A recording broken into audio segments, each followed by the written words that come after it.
They say there's only a thin line between love and hate, and addictions come in many forms. We often think of drugs or alcohol, but there's another addiction that can be just as destructive: love addiction. If you've been sober for any amount of time, from any kind of addiction, share it in the comments. I'm with you, and I support you in this fight. Which brings us to one of the most infamous couples in music history. What happened to Eminem's ex-wife, Kim Scott Mathers? Where did her once striking beauty fade away? And how did a teenage love story turn into a public battlefield? Today, we're diving into the chaos, the heartbreak, and the unanswered questions. Recently divorced from Eminem for the second time, Kim Mathers sat down exclusively with 2020 to set the record straight on her wild bad girl image and her near 20-year love-hate relationship with Eminem. Eminem and Kim Scott Mathers. A love story fueled by chaos. The name Kim Mathers is familiar to most Eminem fans. Not because she sought the spotlight, but because their 20-year on and off relationship became one of the most notorious love stories in music. Some of Eminem's most controversial and violent lyrics were inspired directly by Kim, turning their private battles into public drama. Come on, get out! I can't, I'm scared! I said get out, bitch! Let go of my hair! Why you can't get it away? But don't worry, Daddy made a nice bed for Mommy at the bottom of the lake. Even on his 2017 album Revival, tracks like Remind Me and Bad Husband revisited their turbulent past. I love you, 'cause you remind me of me. But if there's one fraction of truth, if it could be spun back, I would do so many things different.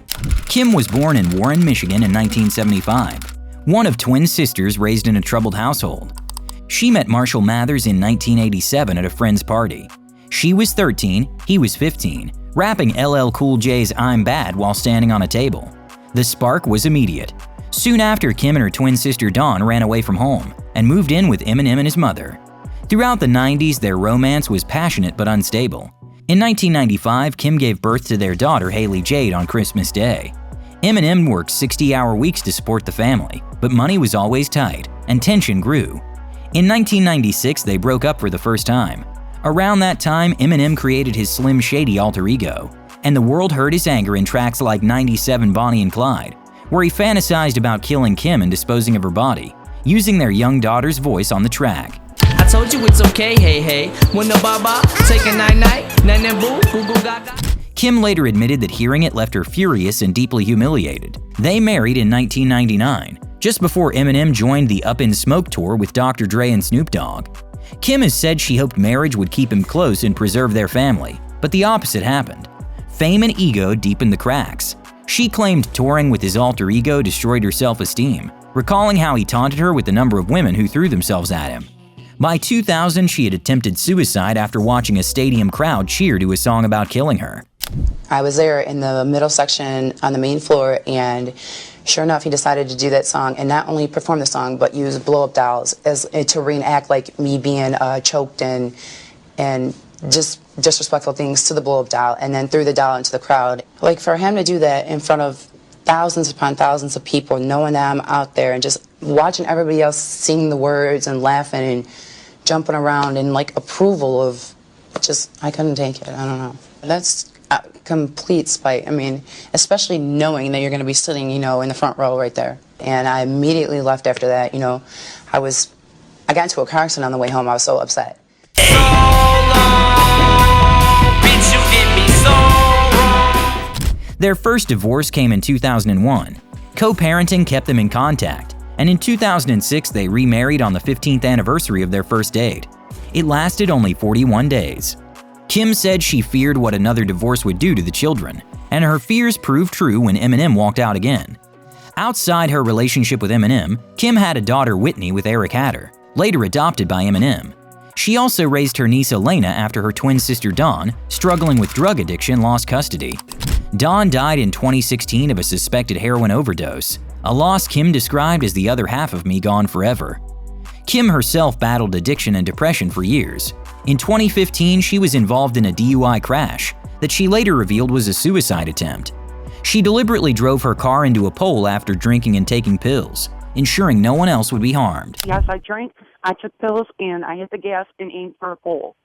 What wasn't played in those interviews was that I apologize immensely. I did not even expect to make it through that, and told them that I tried to do this on purpose. I'm so sorry. I never lied to them. I told them everything that I did. And they said that I was in my right state of mind. Afterward, she said Eminem was a major source of support, describing them as very close friends focused solely on being good parents. Despite everything, the violent lyrics, the public fights, the divorces, their lives remain bound through their children. On Bad Husband, Eminem reflects with regret, "If I could do it over, I'd do it differently." Their relationship was a public battlefield, but in another corner of music, an equally intense romance was unfolding, one that would end in tragedy. How difficult was the divorce? This is a woman that I've known since she was 14 years old. We started dating at like 16.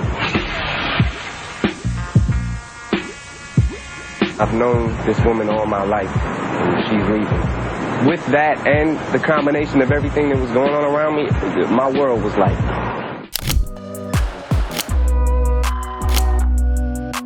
Kurt Cobain and Courtney Love. Chaos, addiction, and the end of an era. When Kurt Cobain met Courtney Love in 1990, Nirvana was on the brink of redefining rock music. He was the reluctant voice of a generation, uncomfortable with fame, but incapable of escaping it.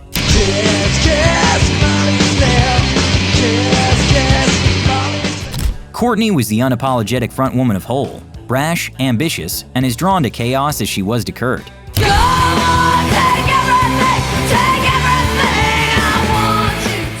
Their connection was instant, messy, and impossible to ignore. How did you meet Kurt?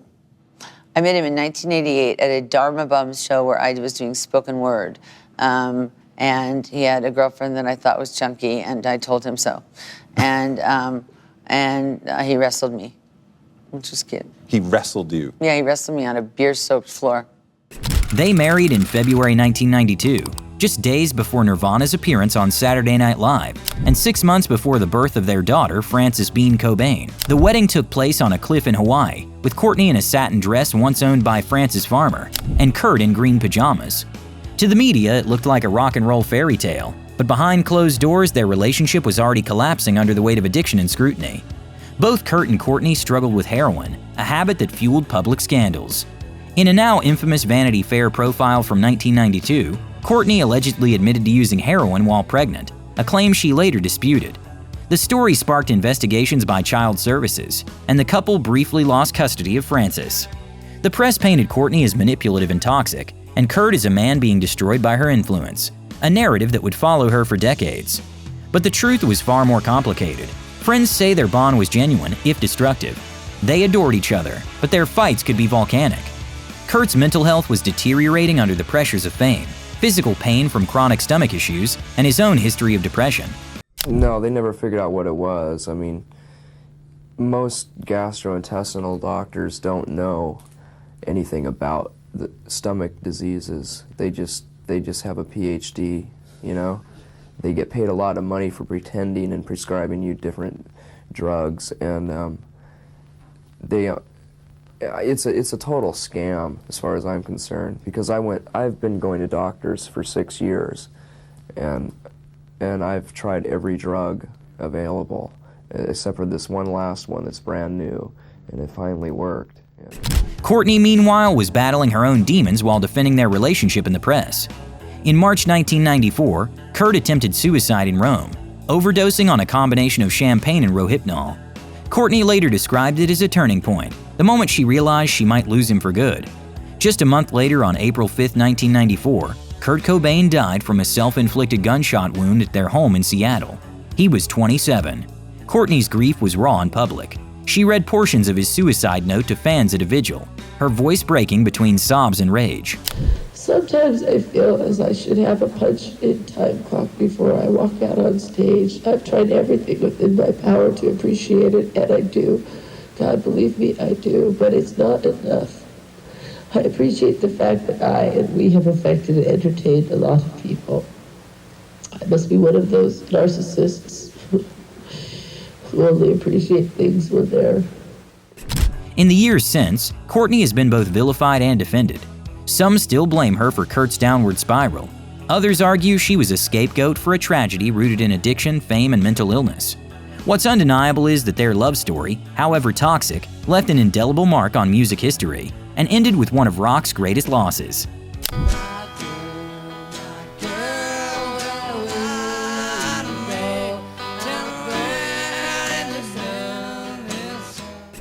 Kurt Cobain's death left a hole in rock history, but while grunge was mourning its lost icon, the pop world was watching another legend fall, Whitney Houston, alongside her equally infamous partner Bobby Brown. Do you blame yourself?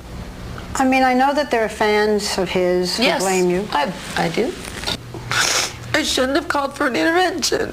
I just panicked. Because you tried to get him off drugs, and because he was not able to get off drugs, even though you were trying to do the right thing, it's your fault. He thought it was a waste of space. Yes. I told him on the phone, I'm like, you know you dropped the baby. He was like, what? I'm like, you dropped the baby. You dropped Frances on her head. And I did not need to tell him that. And you think that's why he did it? Because you said to him, a major reason. I do. I think that's a major reason, Barbara. And also, he felt like a waste of space and a sellout, and he'd made everything too huge, and it was his fault that everything was too huge. Do you understand? He was a superstar. And he was too famous. Whitney Houston and Bobby Brown. Love, scandal, and the fall of a superstar. When Whitney Houston married Bobby Brown in 1992, it shocked the entertainment world. She was America's sweetheart, the golden-voiced diva with a clean, glamorous image.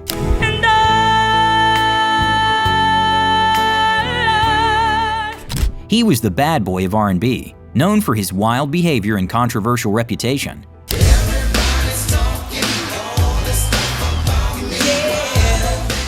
To the public, it seemed like a mismatch from the start. But for Whitney, Bobby brought excitement, passion, and a sense of rebellion she's never fully embraced before. Their love story began in 1989 at the Soul Train Music Awards. Whitney was already a global superstar. Bobby, fresh from the success of Don't Be Cruel, was at the peak of his fame. Their chemistry was undeniable. By July 1992, they were married in a lavish ceremony at Whitney's estate in New Jersey. Just months later, their daughter Bobby Christina was born. Behind the scenes, however, the marriage quickly became a whirlwind of jealousy, arguments, and drug use. Something happens to a man when a woman has that much control. Friends and family later recalled that Bobby was both charismatic and controlling. Whitney, who had managed to keep her own drug use private for years, began spiraling deeper into addiction during their marriage. By the mid-1990s, tabloids were filled with stories of domestic disputes, arrests, and canceled shows. Bobby was arrested multiple times for DUIs, assault, and probation violations. In 2003, he was charged with misdemeanor battery after allegedly striking Whitney during an argument. While both later downplayed the incident, the cracks in their marriage were visible to the world. Whitney's once flawless voice began to show the toll of years of substance abuse.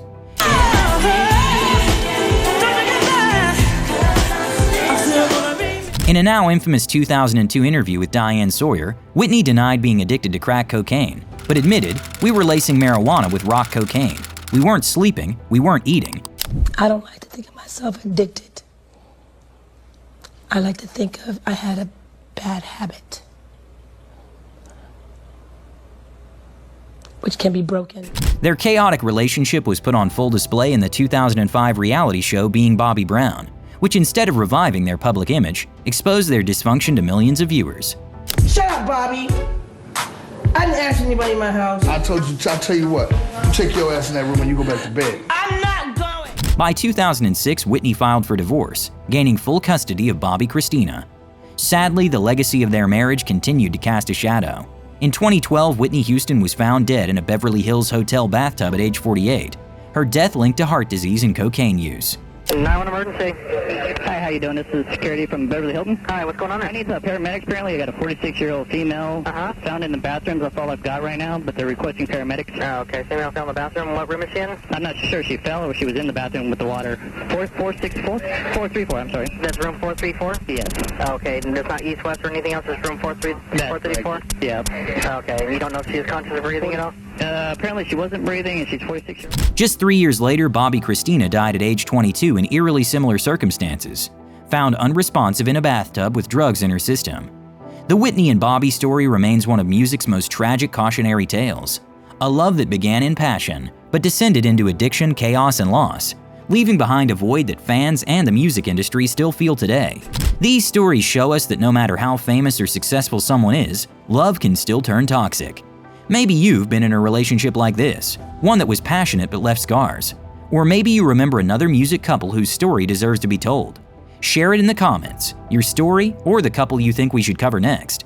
I read them all, and your ideas often shape future videos on this channel. And if this deep dive resonated with you, hit like, subscribe, and turn on notifications. We're building a community here for people who love music, but aren't afraid to look behind the curtain.